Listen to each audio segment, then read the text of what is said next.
자, 계속해서 다음 소식 좀 알아보도록 하겠습니다. 종부세가 고지됐다는 소식 전해드렸죠.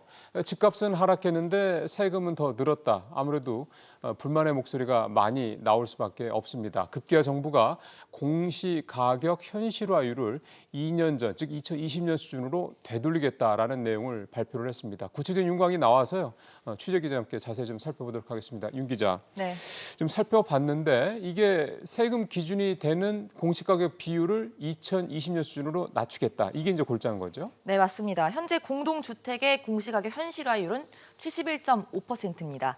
그러니까 시세 10억짜리 집이라면 공시가가 7억 1,500만 원으로 책정됐다는 의미인데요. 이 공시가의 기준에 맞춰서 세금을 내는 건데 공시가격 현실화율이 이전 정부가 세운 계획에 따라서 매년 올라가는 상황이었죠. 그렇죠. 하지만 집값 하락이 더 가팔라지고 또 공시가를 밑도는 실거래가가 속출하자 상황이 확 달라졌습니다. 집값이 뚝뚝 떨어지는데 보유세는 기존 공시가격에 대해서 매겨지다 보니까 세금 부담이 상대적으로 커진 겁니다. 급기야 올해 수준으로 동결을 검토했던 정부가 이대로는 안 된다고 보고 2020년 수준, 그러니까 공동주택의 경우 69%로 되돌리겠다고 한 겁니다. 이렇게 되면 결국은 집을 가진 분들의 관심사는 내 세부담이 얼마나 줄겠느냐 이거 아니겠습니까? 네, 맞습니다. 공시가격 현실화율은 아파트 가격에 따라서 구간마다 차등 적용됩니다. 예를 들어서 9억 원 이상 아파트를 보유하신 분들은 체감 정도가 가장 클 수밖에 없는데요. 9억 이상 15억 미만 아파트의 현실화율이 기존에는 78.1%였다가 69.2%로 하락폭이 가장 크기 때문입니다. 네.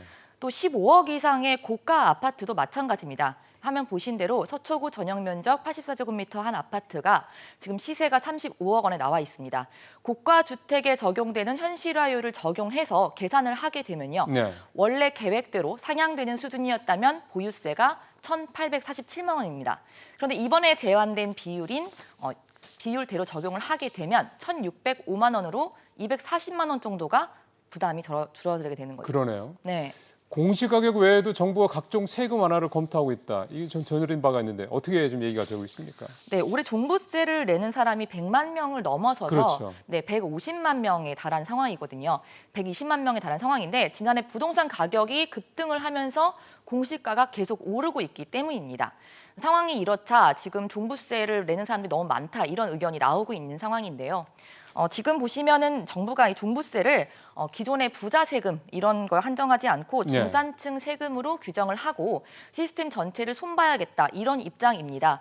기존 공제 금액을 인상하고 다주택자 중과세율을 폐지하는 방안 등을 검토하고 있는 상황이고요.